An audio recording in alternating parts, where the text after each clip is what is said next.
கனேமுல்ல சஞ்சீவவின் கொலை தொடர்பாகவும் அந்த கொலையை திட்டமிட்ட இசாரா செவ்வந்தி தொடர்பாகவும் பல தகவல்கள் வெளியாகி இருக்கின்றது.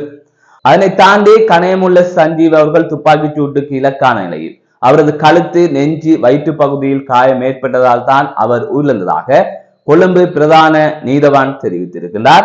இது தொடர்பாக பல விடயங்கள் பார்க்க இருக்கின்றது. அதை தவிர கொலைக்கு முதல் நாள் இசாரா செவ்வந்தி ஒரு ஹோட்டலிலே தங்கி இருந்திருக்கின்றார். அப்போது இன்னும் ஒரு நபர் வந்திருக்கின்றார். அங்கே என்ன நடந்தது என்பது தொடர்பாக பார்க்க இருக்கின்றது. அதை தவிர இசாரா செவ்வந்தியின் வீட்டில் தான் இந்த கொலைக்கான திட்டம் தீட்டப்பட்டிருப்பதாகவும் அங்கேதான் கைத்துப்பாக்கி இருந்ததாகவும் அது தொடர்பாக பலவிதமான செய்திகள் வெளியாகி இருக்கின்றது. போலீசாரினால் துப்பாக்கிதாரி என்று கைது செய்யப்பட்ட நபர், அதாவது புத்தளம் பாலாவி பகுதியில் கைது செய்யப்பட்ட நபர் உண்மையிலே துப்பாக்கி பிரயோகம் மேற்கொண்டவரா என்கின்ற கோணத்தில் போலீசார் விசாரணைகள் ஆரம்பித்திருப்பதாக தெரிவிக்கப்பட்டிருக்கின்றது. அது தொடர்பாக பல முரணான தகவல்கள் கிடைக்கப்பட்டிருப்பதாகவும் கூறப்படுகிற நிலையில் தான் இது தொடர்பான சந்தேகத்தை போலீசார் தற்பொழுது எழுப்பியிருக்கிறார்கள். இவை தொடர்பாகவும் பார்க்க இருக்கின்றது. முக்கியமாக இந்த விடயங்கள் தொடர்பாக விரிவாக இந்த தொகுப்பிலே பார்க்க இருக்கின்றோம். இதிலே பல தகவல்கள் வெளியாகி இருக்கின்றது. அதற்கு முதல் ஜேகே ரிப்போர்ட் எனப்படுகின்ற இந்த யூடியூப் சேனலை சப்ஸ்கிரைப் செய்து கொள்ளுங்கள். தொடர்ந்து அருகில் இருக்கின்ற பெல் பட்டனை கிளிக் செய்வதன் ஊடாக நான் போடுகின்ற ஒவ்வொரு காணொளிகளும் நோட்டிபிகேஷனாக உங்களை வந்தடையும்.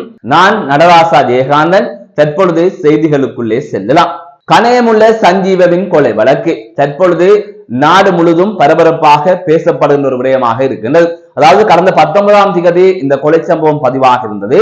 ஆனால் இன்று வரை இந்த கொலை தொடர்பாக பேசப்பட்டுக் கொண்டே இருக்கின்றது. நாளாந்தம் ஒவ்வொரு தகவல்களும் வெளியாகி கொண்டிருக்கின்றது. பலர் இந்த சம்பவம் தொடர்பாக கைது செய்யப்பட்டிருக்கிறார்கள். இவ்வாறான பின்னணியில் ஒவ்வொரு நாளும் புது புது தகவல்கள் கிடைக்கப்படுகின்றன. அதை தவிர முரணான தகவல்களும் கிடைத்து வருகின்றன. அந்த வகையில் தான் தற்பொழுது பல தகவல்கள் வெளியாக இருக்கின்றது. அதிலே முதலாவதாக இந்த கொலையை திட்டமிட்டதாக கூறப்படுகின்ற இசாரா செவ்வந்தி எனப்படுகின்ற பெண் இதுவரை கைது செய்யப்படவில்லை. அவர் இலங்கையில் தான் இருக்கின்றார் என்று புலனாய்வு தகவல்கள் கூறுகின்றன. அதை தாண்டி அவர் முகத்தை மாற்றிக்கொண்டு அல்லது உடலை மாற்றிக்கொண்டு வேறொரு கடவுச்சீட்டை பயன்படுத்தி வெளிநாடு செல்ல முயற்சிக்கலாம் அல்லது வேறு வழிகளில் வெளிநாடு செல்ல முயற்சிக்கின்றார் என்கின்ற அடிப்படையில் புலனாய்வு தகவல்கள் தெரிவித்ததாக செய்திகள் வெளியாகி இருந்தது. அதை தவிர இசாரா செவ்வந்தியின் தாய் மற்றும் சகோதரன் கைது செய்யப்பட்டிருக்கின்றார்கள். அதை தவிர இசாரா செவ்வந்தி இருக்கின்றார் என்று தெஹிவலை மற்றும் நீர்கொழும்பில் இருக்கின்ற பல பகுதிகள் கடந்த நாட்களில் சுற்றி வளைக்கப்பட்டிருந்தது. இந்த நிலையில் தான் இசாரா செவ்வந்தியின் சகோதரன் தாய் கைது செய்யப்பட்டதாகவும் செய்திகள் வெளியாகிருந்தது. இவ்வாறுதான் நகர்ந்து கொண்டிருக்கிறது இதன் விசாரணைகள். இந்த நிலையில் செவ்வந்தி தொடர்பாக ஒரு காணொளி ஒன்று நேற்று முன்தினம் வைரலாக பரவி இருந்தது. அதாவது இசாரா செவ்வந்தியும் அந்த கொலை சம்பவத்தை செய்தவரும், அதாவது துப்பாக்கி பிரயோகத்தை மேற்கொண்டவரும் ஒன்றாக சுற்றித் திரிந்தார்கள். அதாவது ஷாப்பிங் மாலுக்கு சென்றிருந்தார்கள், அங்கு பல பொருட்களை வாங்கியிருந்தார்கள் என்பது தொடர்பான சிசிடிவி காணொலியின் வழியாக இருந்தது. இவ்வாறான நிலையில் இசாரா செவ்வந்தி கடந்த 18ஆம் தேதி கடுவல எனப்படுகின்ற பகுதியில் இருக்கின்ற ஹோட்டலிலே தங்கியிருந்ததாக தெரிவிக்கப்பட்டிருக்கிறது. அதாவது முதல் நாள் அவர் அங்கு சென்றிருக்கின்றார். திருமண நிகழ்வு ஒன்றில் கலந்து கொள்வதற்காக அங்கு வந்ததாக அவர் ஹோட்டல் நிர்வாகத்தினரிடம் கூறியிருக்கின்றார். அதன் தொடர்ச்சியாக வெளியிலே ஒருவர் வந்திருக்கின்றார். அவர் ஒரு கைப்பையை கொடுத்திருக்கின்றார். அந்த கைப்பைக்குள் தான் அந்த சட்ட புத்தகமும் துப்பாக்கியும் இருந்திருக்கலாம் என்று ஒரு சந்தேகம் எழுந்திருக்கின்றது. அது தொடர்பான விசாரணைகள் தற்பொழுது இடம்பெற்று வருகின்றது. அது தொடர்பான புகைப்படமும் வெளியாகி இருக்கின்றது. இது ஒரு முக்கிய சாட்சியாக அல்லது இதை நகர்த்தி செல்வதற்கு ஒரு முக்கிய சான்றாக அமையும் என்று எதிர்பார்க்கப்படுகின்றது. இவ்வாறான சூழ்நிலை தான் மற்றொரு தகவலும் வெளியாகி இருக்கின்றது. அதாவது இசாரா செவ்வந்தியின் வீட்டில் தான் இந்த கொலைக்கான திட்டம் தீட்டப்பட்டிருப்பதாக போலீஸ் தரப்பிலிருந்து தெரிவிக்கப்பட்டிருக்கின்றது. அந்த கைத்துப்பாக்கி, அதாவது கனேமுல்ல சஞ்சீவவை சுட்டுக் கொலை செய்ய பயன்படுத்தப்பட்ட கைத்துப்பாக்கி இசாரா செவ்வந்தியின் தாயின் அறையில் தான் வைக்கப்பட்டிருந்ததாக தெரிவிக்கப்பட்டிருக்கிறது.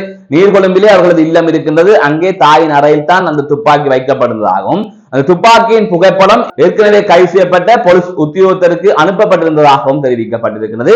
விசாரணையில் இந்த விடயம் கூறப்படுகிறது. அதை தவிர ஏற்கனவே கைது செய்யப்பட்ட போலீஸ் உத்தியோகத்தர் இந்த விடயம் தொடர்பாக ஏற்கனவே அறிந்திருக்கின்றார் என்பது தொடர்பாகவும் கூறப்படுகிறது. அவரும் இதிலே பங்குதாரராக இருக்கின்றார் என்று தெரிவிக்கப்பட்டிருக்கிறது. ஆகவே இந்த கொலைக்கு பின்னால் பலர் சம்பந்தப்பட்டிருக்கிறார்கள் என்பது நாளாந்தம் வருகின்ற தகவலின் ஊடாக அறியக்கூடிய வகையிலே இருக்கின்றது. ஏற்கனவே 10 பேர் இந்த சம்பவத்துடன் கைது செய்யப்பட்டிருக்கிறார்கள் என்கின்ற செய்தியும் வெளியாக இருந்தது. இந்த நிலையில் தான் தற்பொழுது புது சந்தேகம் ஒன்று போலீசாருக்கு எழுந்திருக்கின்றது. அந்த கொலை இடம்பெற்றதை தொடர்ந்து சில மணித்தியாலங்களின் பின்னர் அதிரடியாக புலனாய்வு தகவலுக்கு அமைய அதிரடி படையினர் புத்தளம் பாலாரி எனப்படுகின்ற பகுதியிலே அந்த துப்பாக்கி பிரயோகத்தை மேற்கொண்ட துப்பாக்கிதாரியை கைது செய்ததாக தெரிவித்திருந்தார்கள். அந்த துப்பாக்கிதாரியை கைது செய்து தற்போது வரை விசாரணைகள் இடம்பெற்று வருகின்றது. அவரும் தடுத்து வைக்கப்பட்டிருக்கின்றார். இந்நிலையில் போலீசாரின் சந்தேகத்தின் அடிப்படையில் கூறப்படுகின்றது, அதாவது அந்த துப்பாக்கிதாரியை தான் நாங்கள் கைது செய்து வைத்திருக்கின்றோமா, ஏனென்றால் இருவரும் ஒன்றாக தப்பி சென்றிருப்பார்கள். அப்படி இருக்கின்ற போது பிரிந்து செல்வதற்கான வாய்ப்புகள் குறைவு. அதே போல ஒரு நபரை நாங்கள் கைது செய்திருக்கிறோமோ என்கின்ற கேள்வி அல்லது சந்தேகம் எழுந்திருப்பதாகவும் அது தொடர்பான நோக்கத்திலும் எனவே அது தொடர்பான கோணத்திலும் விசாரணைகள் மேற்கொள்ளப்படுவதாக கூறப்படுகின்றது. இது தவிர ஏற்கனவே ஒரு செய்தி வெளியாக இருந்தது, அனைவருமே அறிந்திருப்பீர்கள், சமூக வலைதளத்திலும் பரவலாக பேசப்பட்டது. இசாரா செவ்வந்தி போல தோற்றமுடைய ஒரு பெண் வீட்டுக்கு அருகில் இருக்கின்ற வனப்பகுதியில் பதுங்கி இருந்ததாக கைது செய்திருந்தார்கள். 23 வயதுடைய பெண். அந்த பெண்ணையும் நீதிமன்றத்தில் முன்னிலைப்படுத்தி தொடர்ந்து அந்த பெண் விளக்கமறியலில் வைக்கப்பட்டதாக தெரிவிக்கப்பட்டிருக்கிறது.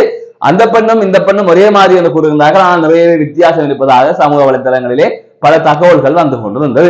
இப்படி தொடர்ந்து இதிலே சிக்கல் நிலைமை ஒன்று ஏற்படுகின்றது. ஆகவே சரியாக திட்டமிட்டு இந்த கொலையை செய்திருக்கின்ற போது துப்பாக்கிதாரி மட்டும் இவ்வளவு இலகுவாக எப்படி கைது செய்யப்பட்டார் என்கின்ற ஒரு கேள்வி இருக்கின்றது. போலீசாரை திசை திருப்புவதற்காக அதே போன்ற ஒரு நபரை இவ்வாறு கைது செய்ய வைத்தார்களா அந்த துப்பாக்கி பிரயோகத்தை மேற்கொண்டவரின் குழுக்கள் அல்லது அதில் இருந்தவர்கள் என்று ஒரு சந்தேகம் இயல்பாகவே எழுகின்றது. இந்த விடயம் தொடர்பாக ஒரு இணைய ஊடகம் செய்தி வெளியிட்டிருக்கின்றது. செய்தியின் அடிப்படையில் தான் இந்த விடயத்தை குறிப்பிடுகின்றேன். சூழ்நிலை இசாரா செவ்வந்தியை கைது செய்ய வேண்டும், இசாரா செவ்வந்தியை எப்போது கைது செய்வீர்கள் என்று நாட்டு மக்கள், எதிர்கட்சி தலைவர் அனைவருமே கேட்கின்றார்கள். ஒரு பெண் இந்த கொலைக்கு மூளையாக செயற்பட்டிருக்கின்றார், இவ்வளவு விடயங்களை அந்த பெண் தொடர்ந்து செய்திருக்கின்றார் என்பது போன்ற பல விடயங்கள் தொடர்பாக பேசப்படுகின்றது. இந்த நிலையில் சற்று முன்னர் ஒரு செய்தி வெளியாக இருந்தது.